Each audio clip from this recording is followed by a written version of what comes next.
everybody, and welcome back to Touchline Banter, your favorite footy podcast filled with knowledge, good information, and banter. I'm one of your hosts, Ruben Dario Chavez Jr., also known as Ray Chavo. With me, as always, my co-host, Cheyenne Karimi, avid ball watcher and knower.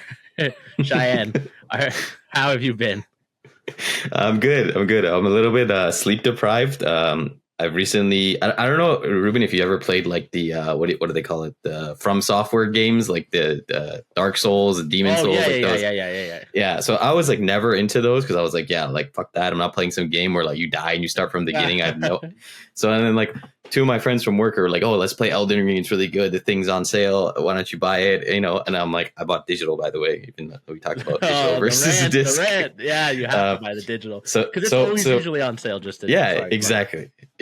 That's exactly what it is. So anyway, we've been playing it, and it's like a lot of fun with your friends, and obviously it is like really hard at times, and like it makes you want to just smash my controller, but like basically like, yeah, obviously it makes it easier the game when you play with your friends, but I'm enjoying it a lot. It's honestly a great game, and I get it. And then we beat the main game, and now I'm on the DLC, and for those who know, I'm not going to spoil it, just if anybody wants to play the game or whatever. I'm at the final boss, and holy shit, oh my god, this fucking game, man. Like this, like if there ever was a god in a game, like the margin for error is literally like this much. And like I came close like last night, like this morning at like fucking 3 a.m. in the morning or whatever. But like, yeah, I'm a little sleep deprived on my own fault, but like I still like to get up relatively early. But you know, Elden Ring is consume my life right now. Don't play it. It's honestly too hard. I do love though that's how I know you're like a real gamer in quotes, is because like the older you get, I think the more frustrating games that have that high difficulty curve become. Because when you're a kid, like, yeah, they're frustrating, but you have so much time to work it out that you're like, okay, like this is a challenge and I'm up for the challenge and I want to beat it. But the older you get, the more you're just like, all right, man, like honestly, I just want to see the next cutscene and keep doing cool stuff with my guy. Yeah, I don't exactly. need to keep doing the same thing. Like it feels more like you're learning like a pattern. Like it's just like, fuck, this is so annoying. So and it's like people will be like, oh, like I want to make it challenging and like I won't look up guides and to where to find stuff, brother. I'm looking up guides. I'm looking up best armor, best weapons, best skills. Give me all that shit. Like I made like a cool like samurai like fucking build and everything, and I'm like, nah, I'm like, I want, even when I played like God of War and games that weren't even that hard, well, like I'd still look out, I'm like, what's the best armor, where to get this, all that. I just can't do it. But like to the people who play Elden Ring, apparently I was reading this because like I got to a point in the main game where it wasn't that hard anymore because my player was just kind of like leveled up like crazy. And then apparently I read that like From Software fans were like, yeah, Elden Ring is way too easy, so they broke the game. And then the creators were like, okay, we'll just make the DLC insanely hard. And the final boss apparently is nerfed. And this guy is like giving me nightmares. Oh my god, man, what is with gamers nowadays? I don't get it. I think it's just like you just want to be like the best gamer. Everything's a competition now. Yeah, I guess. Like I see people do Elden Rings and they're using like an Xbox wheel to control the guy. And like that's the challenge. I'm like, who is that enjoyable for? I guess it's enjoyable if you're watching. I can't imagine it's fun playing with the wheel if you're playing. Yeah. But alas, okay. So for this episode, we wanted to do something a little different for you guys. We didn't really get to preview the Premier League matches that happened and talk about them. We're very busy people. We're going to try to be as consistent as always, but I'm always going to be transparent about this. Like me and Cheyenne both work in restaurants. We both recently got an opportunity to work at the same place in an internship. So the things that are paying us money will always take a bit more precedent as much as it can. That doesn't mean that we're not going to keep doing this. That doesn't mean that we're not going to keep trying to give previews and our recaps. It just may sometimes we miss the boat on something we want to talk about, and sometimes we are able to make a fit. The more that this channel grows and the more that I think me and Cheyenne settle into our careers where we'll have more stable hours, then the easier this will all become. So stay with us for the journey because we really enjoy making it and we hope you enjoy watching. Absolutely. Yeah. All that being said, for the Premier League results that happened last weekend, we're going to recap them / touch on them in the next episode, like next week that we record as a preview to the Premier League ties that weekend. And we'll just do a preview for the Champions League as much as we can when that comes up. So for this episode, the thing that's going to make this one more special, I think if you've watched this to any degree, you know that I personally love being a hater. And we like to go on our little rants. Stir the pot for sure. So So we wanted to do a little bit of overrated 11 in world football today. We might get to an underrated 11 if the time permits on this video. If not, we'll save that in the back pocket for a future week where there's international weeks. As much as I would love to talk about England once again shooting themselves in the foot and this time losing to Greece, Shout out Greece. there isn't much to say about that except I want to know who keeps thinking you have to pick Phil Foden, but maybe that's too much of a spoiler for later. So yes, overrated 11. I think overrated. I'm gonna give my explanation of how I approached it, and then Cheyenne, you can give your explanation and start. We're gonna start goalkeeper, right back, center back, left back. The midfield three doesn't really matter the order, and then right wing, left wing, center forward. For me, overrated means like it sounds really dumb what I'm about to say, but yeah, like the hype is better than the player. But it's also like that's a good way of putting it. If the player's clearly been bad, and there are still some people that are fans of the players, or whenever they do something good, like I saw some overrated lists still listing Neymar as overrated. I'm like, his career is basically done. Like you can have a conversation about Neymar, the player's career, and say, did he deliver what he promised? But at this point, I don't think it's fair to say Neymar is overrated or underrated. He's just, we have to think about how we rate him in history. And that there's a reason why even a player like Messi, I'm not going to include him in my list because like Messi is one of the best players of all time. Is he still that? No. If people really believe that he's one of the best players, then yeah, you're overrating a player who's in the back half of his career. But I stayed away from players that I think it's obviously not in the context. So I'll let you open the floor with your pick and maybe give some explanation to your overall thought process if you'd like. Yeah, I think you put it like pretty perfectly there. I think overrated means that the hype, either from the general watching public or specifically even just the fan base of that team, wherever that may be, doesn't match the quality of the player. At the same time, I think it could be that the player won a specific trophy or had a specific time period where they were good, and they're basically just living off of that hype, and they're not actually as good as we think they are. We're going to ruffle some feathers. We're going to, make people upset. And how dare you, my favorite player? It's okay. Write the comments. We like it. We like the banter. We like going back and forth. I'm sure there's tons of players on Real Madrid that people think are overrated, but I digress. Anyway, so we're going to start in goalkeeper. I had two picks. I was going back and forth between these. I'm going to go with the other one. I'm just going to mention the first one because we've already mentioned it before. You might know who it is. Emi Martinez. I was going to pick him, but I'm not going to pick him. Again, just to briefly say to him, I think he's great at penalties. I think he's an amazing shithouse. I love that about him. I think he's just riding a World Cup win. And I don't think he's as good as people think he is. I think he's kind of rated really highly, especially in the Premier League. I don't think he's that great of a shot stopper, and he's prone to mistakes. The player I am going to put in for my starting 11 at goalkeeper is Ederson. Ooh, Manchester City. Spicy. Okay. Yeah. For some reason, I thought you were going to say Donnarumma. Okay. No, okay. Let's have a conversation.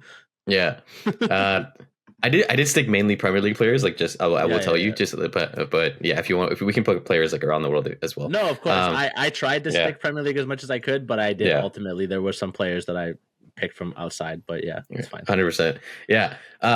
Ederson, I think he's great in City as a ball-playing goalkeeper, and that's fine, and that's great. But what is a goalkeeper's number one job? To stop the goal from going into the net and be a shot stopper. I don't think he's that great of a shot stopper. I think he's pretty average of a shot stopper. I think he's very prone to mistakes. You've seen that a lot in the Champions League ties, especially with Real Madrid.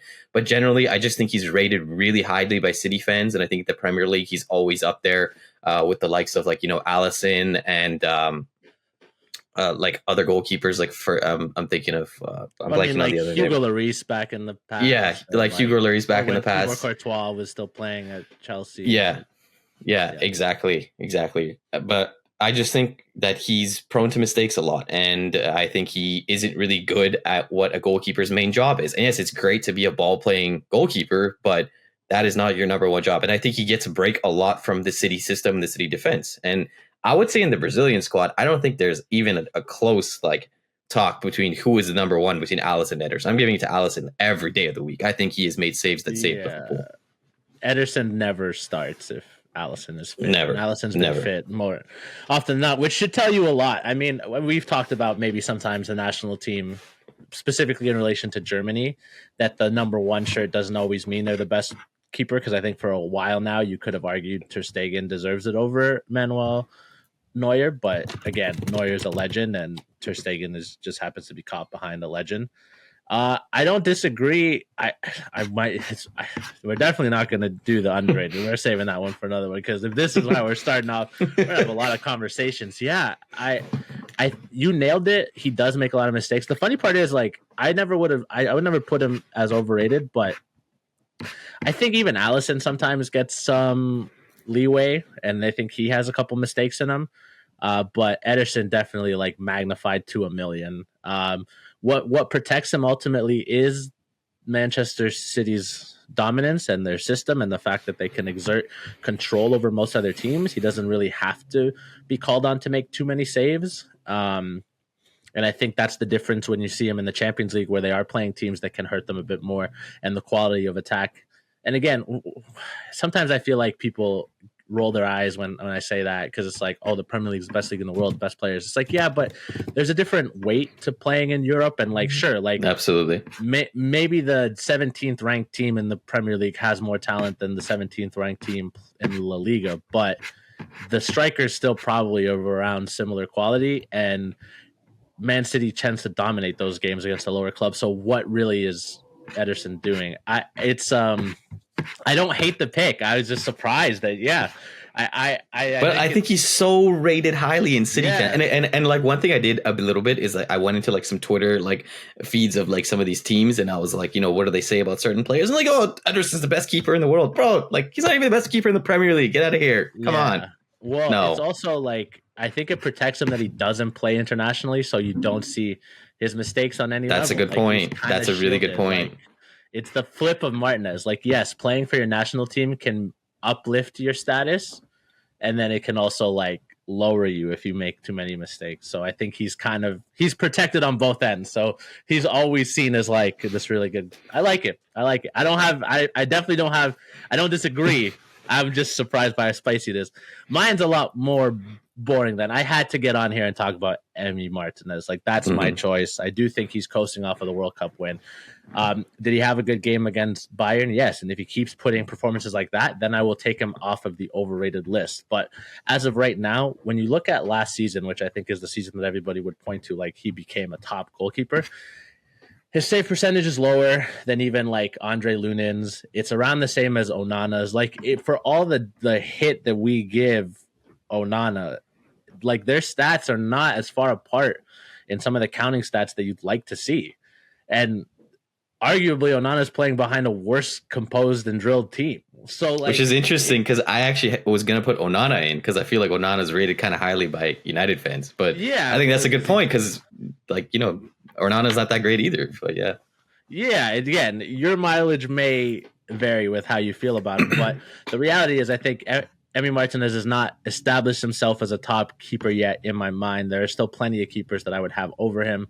I've had this conversation a lot with my friend who's an Aston Villa fan and my friend who's a Spurs fan, and I don't think he's a top 10 goalkeeper in the world. So to me, the outsized reputation he has and the way people talk about him is like he is a top 10, maybe even top 5, and I don't think he touches the top 10. Probably lands in the 12 to 15 range, and that's not bad. I'm not saying that's bad, but especially when you're a club that is now in Champions League and you're playing all these competitions, like, let's see it. If you want to be top 10, because again, for as much as people can say, well, Real Madrid have a really good team. First of all, our defense is usually giving up awful chances every week. Like, that's Thibaut Courtois has had to stand on his head more than once. And the fact that he has been able to do so, like, he went a whole season without playing and then dropped a masterclass in the Champions League final. Like, he could have won. Like, he was the best player on the pitch for the first half because he saved us. You know what I mean? Ancelotti's like, okay, thanks, Lunin. You did great. We appreciate it. Thibaut, go win us the Champions League. And I remember me and you talking about it in the lead up to the game. Yeah. And you were like, we were like, well, I'd feel bad if they don't start him, and like, he deserves it, and what's the fitness? But ultimately, I think we were like, if you have the best goalkeeper on the planet and he's fit, like, you kind of just have to roll with him. Like, because if you don't start him and Lunin does let in like a soft one, then it's like, well, you had like a goat right behind him and you didn't play him, like it's the same mindset like of trotting out like a half fit star over like an unproven person still. It's like, yeah, like maybe that person's doing a little more now, but this guy's good for a moment. And obviously Courtois showed himself to be that. So Emi Martinez gets my spot in goal. I thought we were gonna align on that one, but I like your pick a lot. I like your pick a lot. Yeah, we went spicy. Okay. What you want to go right back or should I? Yeah. Okay. Well, no, you can alternate. Go with your right back. Yeah. Okay. I wanted to say this is. Go ahead. Yeah, go ahead. No, you go ahead. I wanted to say this. I think both of us, I can speak for both of them. I don't think we think any of these players are bad players. Because a lot of times when you say these players overrated, people are like, "Oh, you're saying he's a bad." I don't think he's a bad player. I don't think Ederson's a bad player. I don't think Emi Martinez is a bad player. I think they're good goalkeepers at what they do.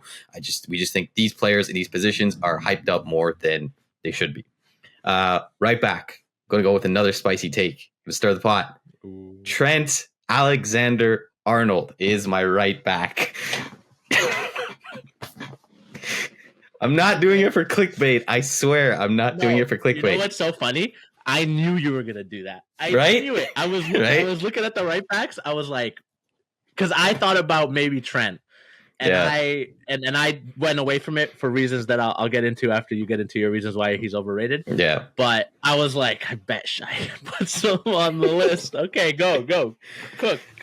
All right, I Trent as a offensive right back, a crosser of the ball, making chances, that like sweeping cross from the right side. Basically, we knew it in classic Klopp Liverpool. The wingers basically cut inside, specifically Salah on the right, cuts inside, becomes more of like a wide forward. Trent does the overlap, beautiful cross. I'll never forget the corner taken quickly. Trent Alexander-Arnold, legendary moments. I think, again, at what Trent is good at, he excels. He's absolutely amazing. As an offensive right back, a ball playing defender, he's amazing. But for me, a player in such a vital position, how important like right and left backs or wing backs, whatever you want to call them, are in football nowadays, you cannot be such a defensive liability. Like, he's not average at defense. I'm going to say he's a bad defender.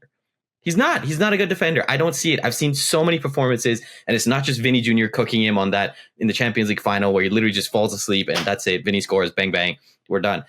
It's happened so many times that he's been taken advantage of, and other teams have targeted, whether it's City, whether it's Arsenal, whether it's Tottenham, or even Man United. I've seen him, like Marcus Rashford has done like well against him.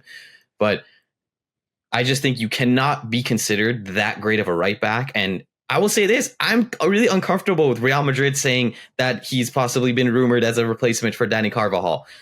The reason Dani Carvajal has played for this long is because Dani Carvajal, along with like Fede Valverde, I think you've said it, he is almost, for me, as a reincarnation of Sergio Ramos, because he is like, if I can give a right back example, he reminds me of Zambrotta in AC Milan days, like absolute steel, like nasty. But he's great offensively going forward. He offers a lot. I mean, he scored a goal in the Champions League final. But for me, if you check in the Champions League final 3 years ago against Liverpool, when they won 1-0 because Thibaut Courtois stood on his head and Vinny Jr. scored the goal. If you look at Dani Carvajal's back pocket, you're going to find his car keys, you're going to find the Champions League medal, and you're going to find Luis Diaz. That was one of the most masterful performances of defending I've seen from a 30-something-year-old right back. You have to be a good defender as a right and left back. You cannot be so defensively like inept. And I think Trent is great for what he does in Liverpool. But I think it's a sign of why he didn't start for England, which I think Southgate is a huge, huge part of that. I will caveat by saying Southgate is terrible as a manager. But I have to say that he realized that, maybe we're not defensively as sound as we think we are. And that's why Trent didn't start. And he didn't work in midfield because, again, obviously that was a whole different experiment. That's something else. But you have to be defensively sound in midfield. You have to go up and down. I just think he's rated so highly. And I think if you're going to go to Real Madrid, you have to be a good defender as well. And I don't think he's an average defender. I think he's pretty bad. That's hot take. Ooh, spicy. No, he does have defensive frailties. And it's funny because I follow the the Twitter account, Managing Madrid, and the two guys that do that podcast. I don't listen to it all the time, truly. I talk with other people in real life about what I think is going on with Real Madrid, namely you and my dad, who I think are the top of that list. And the person in this video that they posted on Twitter was comparing him to Marcelo, saying he's a generational offensive talent, but has his questions defensively. And I think that's always been the hammer to beat Marcelo with. But I will say, and you mentioned it a couple videos, I think, past, where some of Marcelo's moments where he gets the most hype are when he tracks back to stop like a wing back with a great tackle and he beats his chest. And I think he took pride in his defense. And I do think Marcelo, he's my favorite left back of all time. I'll say it like that. And I do think, same. Like offensively, there were few that could do what he could do. So I don't know if Trent is on that level offensively. I think he's very good. He obviously offers a lot and he has his place. But I'm with you. I wouldn't be thrilled with Real Madrid bringing him in because of his frailties on the defensive side. And Madrid already have people who don't love defending, so you add another one into it. I think it throws off the balance. So I don't disagree. It's spicy. I kind of saw it coming, but I don't disagree. Mine, now with how you've gone with yours, I kind of feel bad about this one. But for me, it's like because this player was also in talks or rumored to maybe be going to Real Madrid at one point in his career. It's Reece James, and I do think that Reece James. Wow. I do think Reece James, when he's playing, is a great right back, but the key word there is when he's playing. For me, one of the best things you can be is available to your squad and your team. Like you could have all the talent in the world, and if you can't play week in, week out, then what are we doing? Like Reece James is the captain of Chelsea, but you wouldn't know it because he's always hurt. Like there's always a different captain in his stead. And I feel bad. I truly do. He's a talented player. If his, I don't know what it is. Maybe his body is just like letting him down. Maybe he's doing all the preventative things that he can, and it just isn't coming across for him and his body.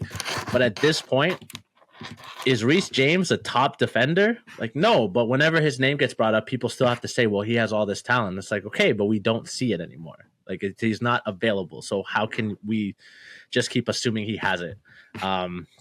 So for me, that's my pick. It feels a bit harsh because I know like some of that is largely out of his control, but I just think the discourse around him is still as if he's like a top 5 right back, and I just don't see it because of his injuries. That's where I'm at. I think he's elite when he plays, but I hate to sound like an old, like 40-something-year-old boomer, but like the best ability is availability. So, and he's not available a lot, and like that's tough. But like he's rated pretty highly, so that's where I went with that one. So that was a bit harsh by me, but you can go into your center backs. Center backs. All right, this one I tried to like dig deep a little bit. I found one that's like I feel like it's kind of obvious. This person might be at fault because of the system and the manager, but I also think that they're just playing at a level that is above them, and that's Lisandro Martinez at Manchester United. Okay. I think a lot of players go in from the Dutch league, especially to Man United now, but generally speaking, a lot of players move in from the Dutch league to the Premier League, and I think this just doesn't fit. The few that work do become really good, but there's a lot that doesn't work. Another one to Man United comes to mind is like Memphis Depay, who's supposed to be the next like Ronaldo or Ryan Giggs, and he just absolutely fell off the face of the earth. But Lisandro Martinez, I just don't see it. I think he's rated so highly in the few performances that he has for United fans. You know, the Argentinian bulldog. I don't see it. I really, really don't see it. I think he was good in the World Cup, but again, I think that was the whole system of Argentina next to him. I don't think he's a good defender. I think he's undersized for the position. I think he makes mistakes, and I just don't think that United is a level for him. I don't think he's a bad player. Again, I think like he's like a Newcastle United, Aston Villa, even though honestly Villa's better than United, to be honest. So like I don't know, like Newcastle, West Ham, like type of player, something like that. Type B. Yeah, like type B. And like when I looked at his profile at Ajax, like I liked him and I was like, this is interesting. You know, he seems like a good player, but so many players excel in the Ajax system because it's so easy to play in that system. That's just, just cycles over and over and over again. And it's like breathed in and out in that club. When I look at him, he just seems weak and teams target him and, he gets caught out with mistakes. I think he could possibly do better in another system and definitely with another manager, Ten Hag. But I think Lisandro Martinez is definitely one of the most overrated center backs in the Premier League. Oh, Man United fans can't get one moment of peace. It's funny because I didn't touch a single Man United player in mine because I think most of their players are properly rated in the world at large, or like it's this thing, and I think it happens with Lisandro Martinez where United fans have him up here, everyone else is like, no, he's here, and the reality is probably like he's like here, and so like he's overrated and underrated simultaneously for me.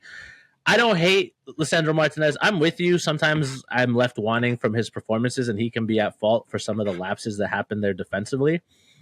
But I'm also like, it's so toxic there, and like Ten Hag as a manager, I don't think has improved a single player that's walked through the doors. Like nobody who's walked into Man United has come out the other end looking like a better version of themselves. So I don't want to beat Lisandro over the head, I guess is where I was at. I don't disagree with you. I guess I'm still waiting to see. And this is the trick, and I'm not going to turn this into a Fire Ten Hag podcast, but it's like, how long can you let this guy have the ear of the players? And I was listening to a podcast that I listened to called The Football Ramble, and they were just kind of like, even if you bring in a new manager, like some of these players have seen like 4 different managers. Like at what point as a player do you're like, yeah, we tried that. Like, yeah, we've heard this before. Like, what's new? You know what I mean? So you kind of have to protect your investment in the sense of like, don't let these guys get burnt out from all the bad vibes. And I hope Lisandro isn't there, and I hope players like Kobe Mainu and Bruno Fernandes and stuff like that aren't totally worn down by what's been going on at Old Trafford for a long, long time. But it's hard to say. I don't hate the pick, though. It wasn't where I would have gone. This is my first spicy one. And in a way, I'm breaking a little bit of my rules because I don't know if people still see Virgil van Dijk like this, but I think historically they do. And I just do not understand why people think Virgil van Dijk is an elite center back. I really do not. Wow. I don't know. Especially not anymore. I've seen him play quite a bit. He's at fault a lot. He had 2 good years. And one of them coincided with Liverpool winning the Premier League in the COVID years.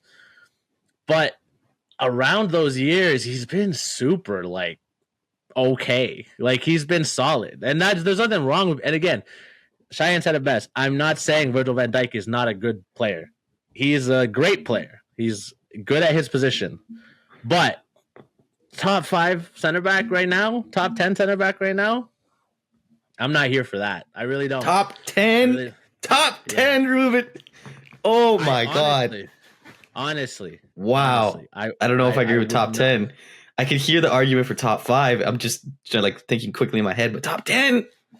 What? Man, I'm telling you, I'd have players like Mark Gahey, Pau Torres.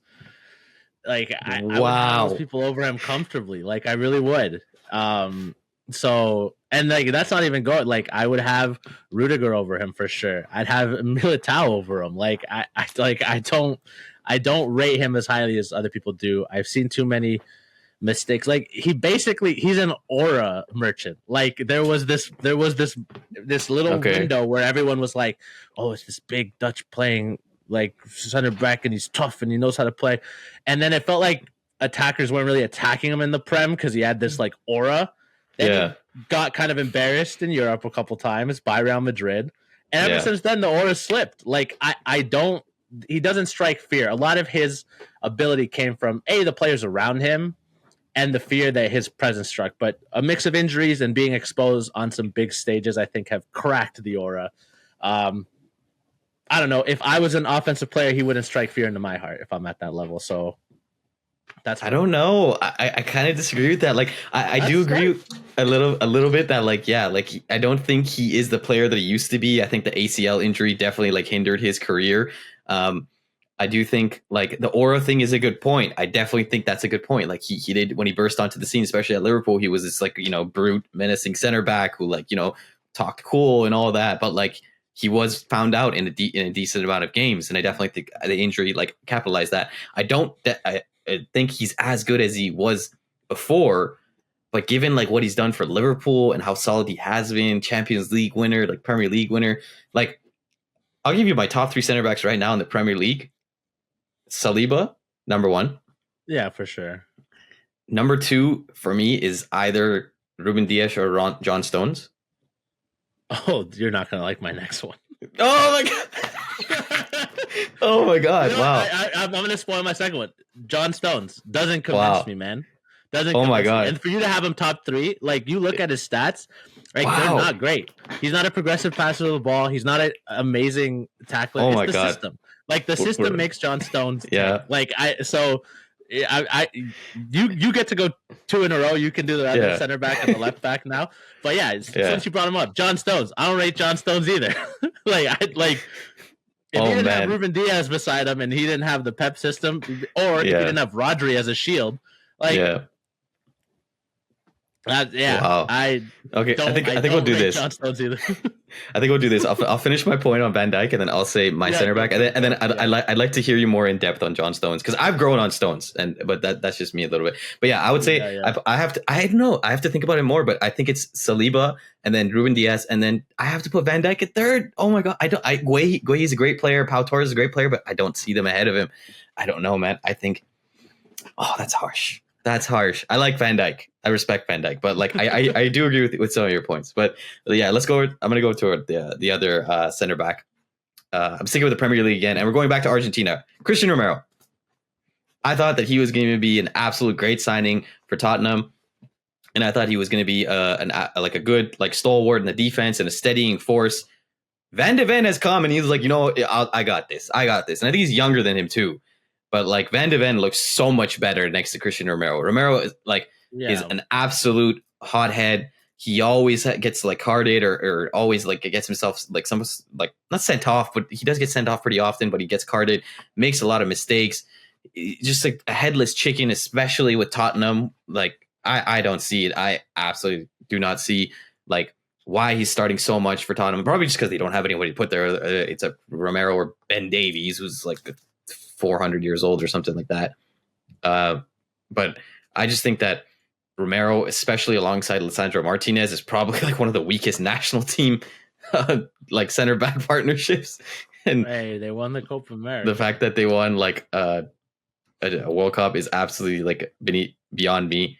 I don't see it, man. I think Christian Romero can absolutely be replaced. I think Van de Ven is the leader of the defense in Tottenham. I think he's just so much better. It just shows a lot. I think he was good. But then once Van de Ven went next to him, I think, it's I don't rate this guy at all. And I think Tottenham fans do rate him pretty highly. That's fair. I mean, a big thing for me when it comes to John Stones is that. Oh wait, no. First, I'll touch on yours, because I thought about putting you just said his name, Christian Romero. On one of the lists. It was weird. I kept thinking well, which list could he go on? And it's kind of both. I agree with you. He sometimes lacks a lot, but he's like a bulldog. And I guess that's why sometimes I'm maybe it's because I'm more familiar than the world at large with the South American game and the Central American game. Those players just exist, and they have achieved cult status to some degrees in some of these countries. So to me, it's Christian Romero plays for Argentina because they just having a guy back there who's basically a hatchet man at times. Yeah. He loses his head a lot, like a lot of Latin American players do, sadly. Or that can. Sorry, that's rude to say about all Latin American players. That some Latin American players can. But I don't know. To call him overrated, it's he didn't reach it there for me, so I left him off of the list. But I can hear the bulldog argument, and I like that fire in him, but I just think he's prone to I don't know. I don't think he's ever in control. That's what it looks like to me. And maybe that's not him. Maybe Van de Ven was supposed to do that job, and that's fair. Yeah, I think that's kind of the setup that they're going for. Yeah. I don't know. Anyways, more on John Stones. John Stones. You compare him to someone like Ezri Konsa, another player who I considered having in my underrated list. No spoilers. He didn't make it. Yeah. But I would have Ezri Konsa rated way higher than him. His tackle percentage is higher. He blocks more. He tackles more in the defensive third, in the midfield third. That's a rock. That's a rock. I don't even think I would put John Stones over Akanji. Like I think that the John Stones gets the double amplified boost from being English. It's like, well, the English press is going to love That's him, fair. and England fans are going to love him, and so we have to just stomach the fact that he's a good player. I don't think he's that great. I definitely wouldn't have him top 3 in the Premier League. Um, Ruben Diaz kind of carries his water a bit and makes him look better than he is, I think. And the system helps. So that's where I'm at with John Stones. Not my guy for sure. He might just be a guy. We're gonna bring the Ruben's just the guy list for those who know. Ruben that is as a list in all of sports of players who are just guys, and the top of the list is former Raptors legend Pascal Siak, and I think John Stones is probably second right now. Yeah. I don't know. I've grown on John Stones. Sure. I definitely agree with you that he's elevated by the system, and I think Rodri ahead of any center back pairing makes him look better. I do think Diaz next to him. I'd actually going to put Diaz on the underrated list. I think he doesn't get as much credit as he should. I don't know. I just grown on Stones. I think he is a pretty decent ball player, but I also feel like he kind of drifts into that like weird hybrid defensive mid role, like that City plays. So maybe he's actually better at that than he is as a center back. I don't know. I'm kind of like better at that, confused on. Yeah, I mean the English tax is definitely a thing. Right. Like he gets hyped up. Yeah. Oh, absolutely. So now we're on to left back. You can give your left back. Left back. Okay, left back. Recent. People are probably going to know right when I say this. Recent Euro winner, Marc Cucurella. I don't see it. I don't see it. Really? I still don't see it. I'm looking at his performances at Chelsea. I think he was good, not great for Spain. And I think if VAR actually works, for God's sakes. He put in like one good game. And if there should have been a penalty. Yeah, if VAR actually works for like it just stopped working, what the conspiracy, like Spain was supposed to win, I don't get it. But like if it actually works, it clearly hit his hand and he was at a mistake and Germany probably would have scored the penalty. But anyway, ifs and buts. I just don't see. I don't see it. I think he was good at Brighton, and I think it clearly shows that he is not that level of Chelsea player. And Chelsea's not even that great of a team. They're doing a lot better than last year, but I don't think he's good. I think he's an absolute defensive liability. I think when he goes forward, he kind of just goes near the other team's like box and kind of crosses a ball that goes nowhere. And this whole like Cucurella Haaland thing, that was so cringe for me. Like, bro, like Haaland will cook him any day of the week. Don't even start, man. Like, I get it. Spain did amazing and I loved seeing them play, but I don't think anybody remembers Cucurella from the Spanish like national team at the Euros aside from that song. And I don't think he's good for Chelsea. I would definitely move on from him right away if I was a Chelsea like manager. I think he's probably the most overrated player on my list right now. Wow. Up there. Okay. I just don't think he's good. I don't think he's good. That's fair. That's fair. And maybe I'm just not around enough Chelsea fans that are banging the drum for him, but I thought everybody kind of established that he was an up and down player. But yeah, I think he's come back recently. Like he definitely went down, and then now they're like, oh, the Euros, the Euros win boosts everything. No, he's bad. He's still bad. No. Yeah, I'm not as harsh on him as that, but I do think overrated is like he wouldn't be underrated at all. So like if he's gonna be one of the two, I don't hate it. Tough, huh? I thought about him. I did think about him, but ultimately I was like, I think he's okay. We gotta keep moving, so I don't want to bog down. We're at 38 minutes already, and we still gotta get through quite a few. All right. We just got so fired up about defenders. This is a defense first pod. I don't think you're gonna like this. I don't think a lot of people who may watch this in North America, specifically the Great White North, will like this. Alphonso Davies, man. Alphonso Davies. Wow. Okay. For country, he's been billed as like the best player. He kind of has the Christian Pulisic role, where it's like he's on all the branding. He's the leader. I remember in the Qatar World Cup when Canada were going to play Belgium, I was like, that's the game they need to win if they want to get to the next round. I think Belgium can be got at. And everyone thought I was crazy.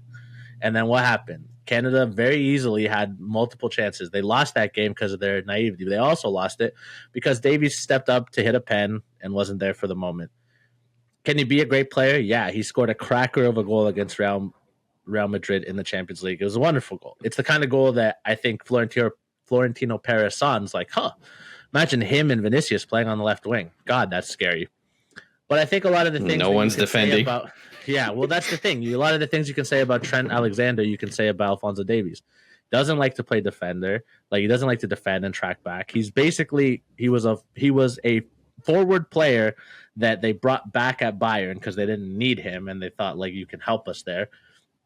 And there's a spotty injury history recently where he's been missing more time. So for me, the fact that I think because I live in Canada and because there's all this hoopla around him, there is this inherent like, well, he's great. To me, he has to prove himself again, and he has to prove himself at a level that's different than Bayern because Bayern will always roll through the league. Obviously, he was a part of their Champions League win when Tuchel was there. But was he a key figure to that squad? No, it was more peripheral, and I really want to see what his level is at. Right now, I don't think his level is amongst the elite, despite what some people may believe.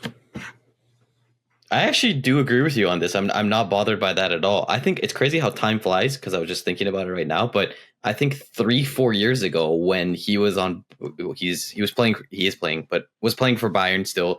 And it was the 7-2 like Barcelona where like absolutely he looked amazing. And I think that was his highest season. And after that, he's just basically gone down slowly a little bit. He's kind of picked himself up, but I think he's shown his defensive like inabilities and, that lacks in his game that he has there. And I don't know. I'm not even sure. Like, how do you feel about him for captain for Canada? Because I don't like necessarily like see him as a captain player. I think he's like one of your better players, but I still think like Eustáquio should have still remained as the captain. Yeah, sometimes, and to tie this into the world at large, like France made Kylian Mbappe the captain over players like Griezmann or Marc Magnon, who you could argue deserved it. Definitely in Griezmann's case for how long he's played. And I'm not even a big Griezmann fan. And I think that this revisionist history that people try to do with his spell at Barcelona, he included, where he's like, yeah, I just realized right away I was really bummed out and I was sad. I was like, yeah, you were sad because you sucked and you went and sucked. And Messi bullied you and took you out of your best spot and you couldn't make it work. So to me, I'm like, if you were scoring goals and getting assists at Barcelona and you were winning trophies, you never would have gone back to Atletico. You weren't sad because you missed home. You were sad because you were bad and you were getting criticized all the time. That makes anybody sad. But I digress. People want to make it out to be like, oh, yeah, Atleti. I love Atleti. Well, get the fuck out of here. But sometimes national managers or even managers of club sides can be like, well, our best player should be the captain. I don't think that's the case. You have to show leadership ability. Does Alphonso Davies have that? Maybe. But I think Eustáquio is definitely the more cut and dry choice. But yeah, I'm not a manager of the Canadian national team. I don't disagree with that actually as much as I thought I would. Let's go over to midfield because I think we got to get through this. I'm going to name my first one. Dominic Szoboszlai. 70 million was supposed to be the what do they call it? The Hungarian Gerrard or Austrian, where he's from. I'll fix it in editing. But I don't see it. I'm trying to grow more on him. Hungarian, yeah. I'm trying to grow more on him and be like nice, because it's like the first Premier League season. I do think he's doing better now, but for 70 million, is he really that good? I'm not sure, man. I'm trying to give him more time because I do think players need a year to kind of adjust into the Premier League, but he just looks awkward in that Liverpool midfield. I definitely think Gravenberch looks a lot better than him. We already know how good McAllister is. I don't know, man. I wonder if he's just, was kind of a little overhyped at RB Leipzig, and when he came over, it was just like, yeah, you're going to be the next big thing. I'm not really sure like where his best position is. Is he an attacking mid? Is he a center mid? Dominic Szoboszlai for me. I will say I think he's one of the most on this list that I believe in, but right now I think Liverpool fans think he's like some next godsend. I don't know. He looks really, really out of it in that midfield. I think that's the first one where I'm going to have to disagree. Like, I agree his first season wasn't great, and I do believe that he hasn't looked the most comfortable in the midfield. But to your point, I believe in him a lot, and I'm not ready to write the rest of his career off. For the rest of these players, for the most part, minus Alphonso Davies, I'm like, you've shown me the best of what you have, and I don't rate the best of what you have that highly. And I think for Dominic Szoboszlai, I'm kind of there. I'm like, yeah, there's talent. You looked good at times playing for Hungary, and that's a team that's not usually like, well, not unless you go back to the 1950s. It's not a powerhouse. So I'm still holding out hope, and I do believe there's talent there. So I'm not quite ready to write him off yet. But I do think if you look at his first season and you look at kind of the fact that he's not found a place yet in that midfield, $70 million is a lot to pay for a player who is not playing consistently, and I agree with that. So I don't disagree. I guess I just wouldn't put him overrated yet because I think there's still something there. I don't know and I agree with that. About this one because I think you'll agree. Enzo Fernandez for me. Yep, absolutely. Absolutely. We've talked about it. What does he do? What does he do? What does he do well? What does he do? I don't know. I watch him as I'm reading my list. I'm like, damn, Argentina's not gonna like me. But Enzo Fernandez, right? Yeah, I don't know, man. Talking about money that people spent, the money that Chelsea spent for him was pretty high. And I'm not convinced that there aren't players at a better level than him that Chelsea has on their team or that could get very easily. So I'm pretty out on Enzo Fernandez. I don't think he's a Premier League level player, especially not for a caliber of club like Chelsea. As weird as that is to say, considering how they've been recently. They're a club that wants to be in the Champions League. I don't think he's a Champions League player.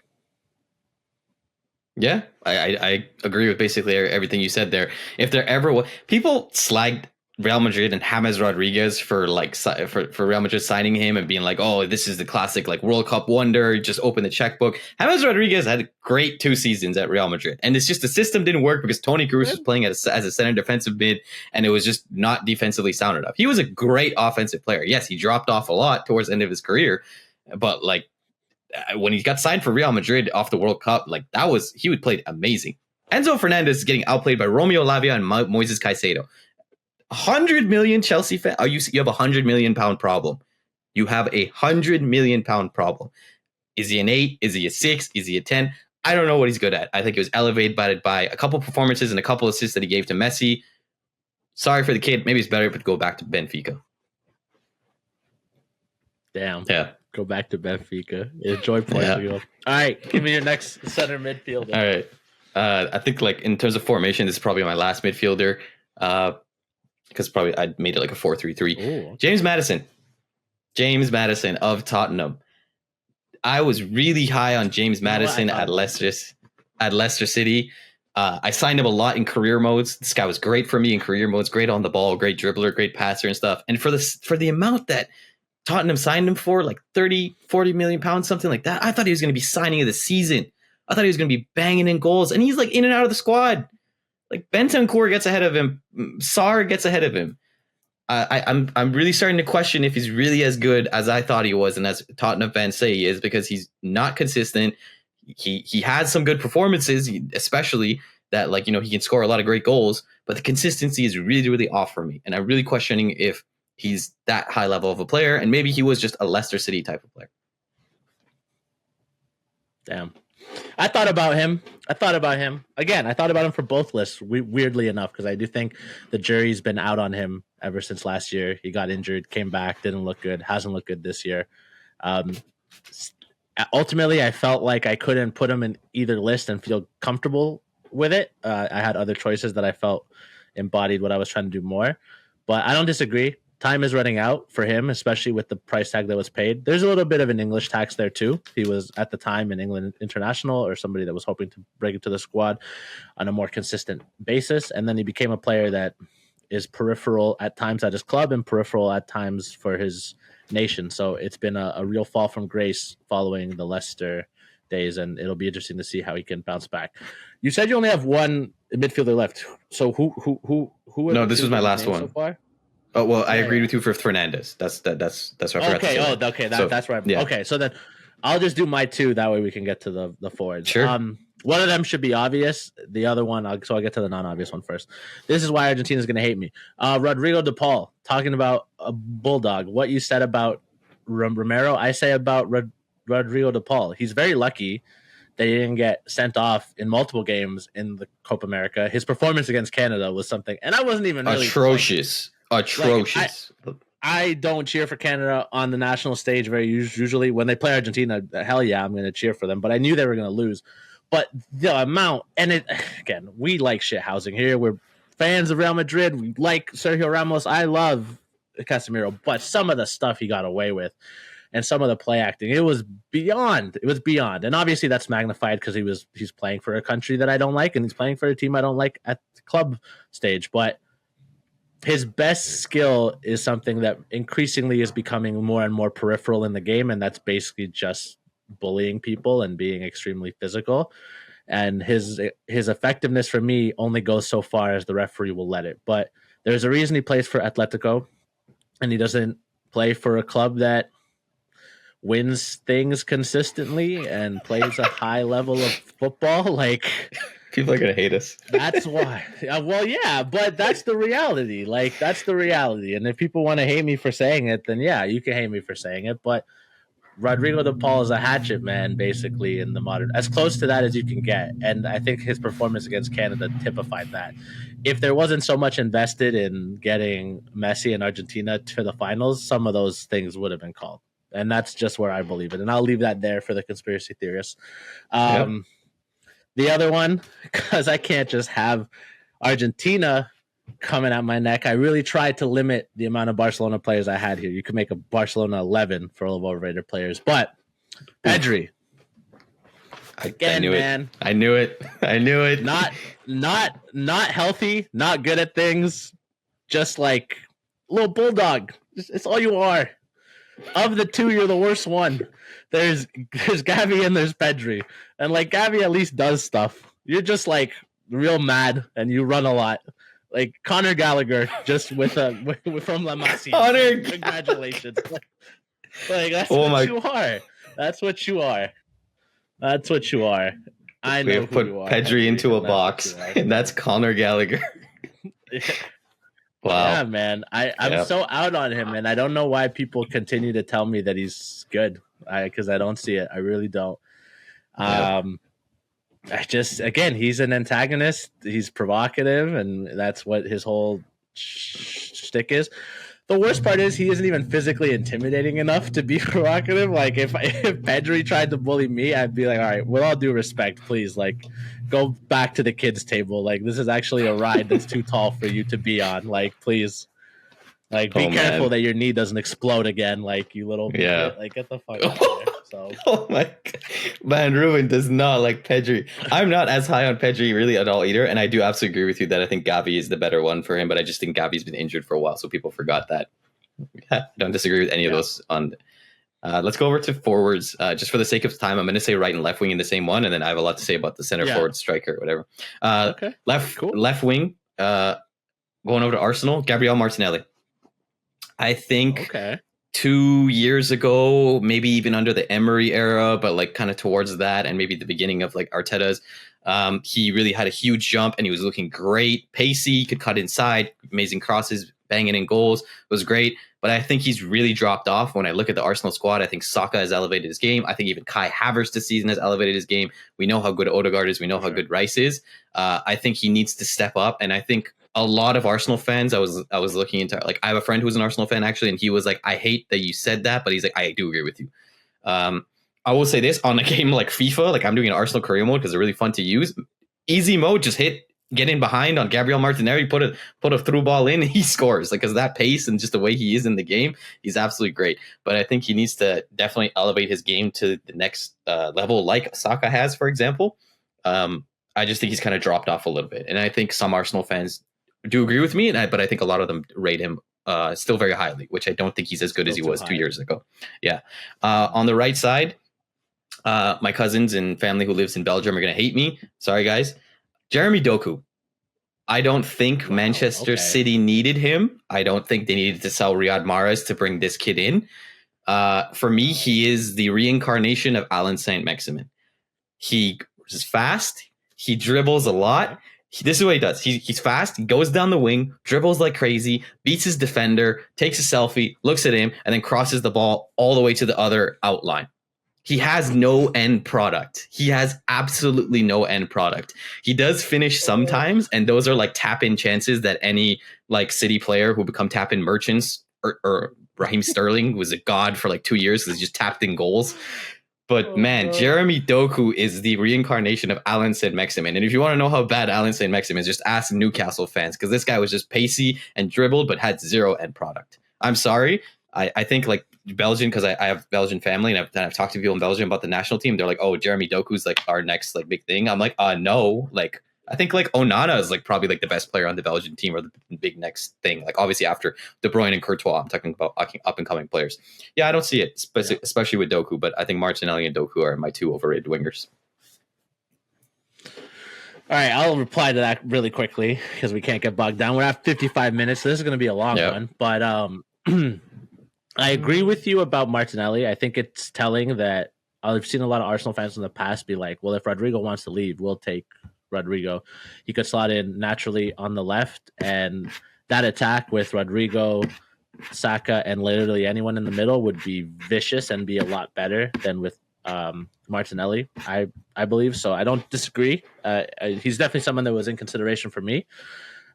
With the Doku, I'm gonna push back again because for me, I have a similar feeling of him as I do for the center mid that you said that I said still had time to write his story. Szoboszlai, yeah. Doku looks very positive. He makes things happen. City tend to put him in when legs are a bit tired and stuff, and he can be a bit direct, which I think they lack at times. So I like him a lot. I think Pep is going to ruin him and make him really boring. Right now, he's pretty fun. So I don't agree with that one. He wasn't even someone I thought about, honestly. Because when I looked at him for the underrated list, I was like, oh, I think people rate him pretty highly, so I don't think he's underrated. And I never even think about him for overrated. So we differ there. My two, I'll start with one that I think everybody would agree with. Left wing, Joao Felix. Again, this one felt weird to include because it's like, I do think the narrative is kind of shifted on him. But I wonder how much he's been shielded from, like, he was at Chelsea and it's a basket case. He was at Barcelona and it's a basket case. He's played for Portugal and he's looked okay at times, but there's the Ronaldo effect and there's Martinez not being really a great coach. So he gets shielded, and I think there's still this idea that there's a great player in there, like deep inside. And while I do believe that, I don't know if his like attitude is there, and I'm not even. It's so nebulous to say attitude, but he always seems in a bad mood. He doesn't really work hard. It's hard. I've never seen a player so good and so technical just do nothing. Like every move he does in a game, like he looks really good, but it doesn't ever amount to anything. Like very rarely. So I think maybe it's out of place in my underrated, considering some of the criteria that I've said for other people. But for me, it's just like the book has been written on Joao Felix. I think that this idea that he was going to be a Ronaldo type through the middle or some kind of super creative star, like that's done. I don't think he's going to be a major figure. And maybe I'll be proven wrong, but definitely not for me. The other one, I also went Manchester City. Phil Foden.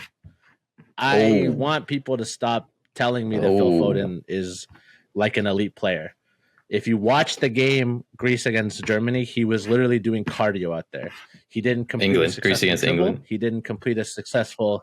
Yeah, sorry. Yeah, I don't know why I said Germany. Greece against England. He didn't complete a successful dribble. He didn't complete a cross. He didn't create any chances. He was given chances that he did not take the opportunity of. What did he do? And Lee Carsley may have cost himself a job just trying to stick him in there because the English press wants him to be the Stockport Iniesta or whatever the hell they call him. And it's ridiculous. It's ridiculous because any sane person looking at that team, and I won't give away too much of the underrated 11 because that's going to be a future video now, but why bring a player like Ollie Watkins and not start him? Why do that? And why you have Cole Palmer, okay, put him in the middle, and then Jude and Rice can be at the base because they both can play there and they're good at it. Gordon on the left, Saka on the right, Watkins in the middle. Why do you need to have Phil Foden? What is this need to make him into a star? I believe part of it is the anti-Real Madrid bias. People don't like to say it, but all of a sudden there's more negativity around Jude Bellingham. So they don't want Jude to be the face. So Phil Foden, our little Stockport boy who looks more English, he can be the face. Like, very well said. Get out of here, man. Get out of here. Yeah. It doesn't make any sense. It defies logic. They keep trying to fit him into this team, and he's not good enough. And on the club stage, like, yeah, congrats. You're one of Pep's little schoolboys. You do the little passes that he likes, and that's great. But when De Bruyne's not there, you can't get the ball to your best player, which is Erling Haaland. So what is your talent? That's where I'm at with Phil Foden. Yeah, I agree with that. And I think the Jude thing mentions point you made is spot on. Like they're kind of shoehorning Foden in to take Jude out for some reason because he's now the enemy because he plays for Real Madrid. Yeah, doesn't make any sense. All right, let's end it off. Striker. I thought about a lot of players in this position. There was a couple. I actually had João Felix in striker for a little bit, but then I was like, he plays. Yeah.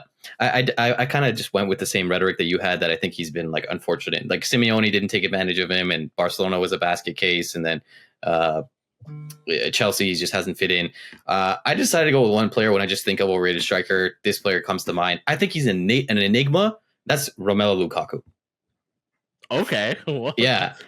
Like, I will say this. I don't think he's as highly rated as he used to be, but no. I think definitely, especially among like Belgian fans and like, because he still gets like pretty big moves, even in the Serie A. But, and yeah, Antonio Conte helps him with that. But yeah, Antonio Conte absolutely loves this guy, which Conte, like, just explain it to me. I don't get it, man. Like, when you look at his goal contribution statistically, like, obviously it's gone down. Like 2019, 20 was his best season, 34 goals, 6 assists, and then he had 30 and 10, and then he drops down all the way to 15, and then 14, and then goes up to 18 again. So, like, yeah, he does score goals, but the biggest thing for me is that, like, similar problem that Gonzalo Higuain had, not as much for Real Madrid, but especially for Argentina. Anytime in a final, this guy just forgot he was a striker, just forgot how to hit a ball. And oh my God, man, I still cannot forgive it. If Romelu Lukaku against Manchester City just turns his head the right way, they tie the game up, and you don't know what happens into that game when he plays when he gets Inter Milan and Man City in the Champions League final. I think statistically, when you look at him, people are going to be like, that doesn't make sense. He scores a lot of goals. Yeah, he does. But an elite striker who's been rated that high and gets those many moves has to score in the big games. And my God, does he go missing in big games? Yeah, I don't disagree. I guess I didn't think of him for underrated because I thought everybody hated him as much as I did. But you're right. People in Belgium and some subsections of fans do still bang the drum for Romelu Lukaku. It's because physically he looks good and he does score some good goals at times. Like, it's tantalizing. Yeah, he's an enigma. He's strong. He's fast. He's good on the ball and he scores goals. But then he just goes missing so often. It's so frustrating. If he was on my team, I'd be so frustrated. Yeah. Okay. My last one actually also goes missing in big games. And I think this one, again, if there's three that I think I broke the mold on a little bit, it was Virgil van Dijk, because I was also talking a little bit historically. I know he's good, and I was just trying to say he's not elite. João Felix, because maybe he still has good football, and I'm judging him too harshly. But this last one, I don't care. I had to break the rules for this guy. Robert Lewandowski. I know people know that he's kind of cooked, but let's really talk about it, man. Let's talk about it. Let's talk about this. I don't know if Barcelona fans know he's cooked. Let's talk about how. Yeah. They don't know he's cooked, but like small games merchant beats up on the bad teams.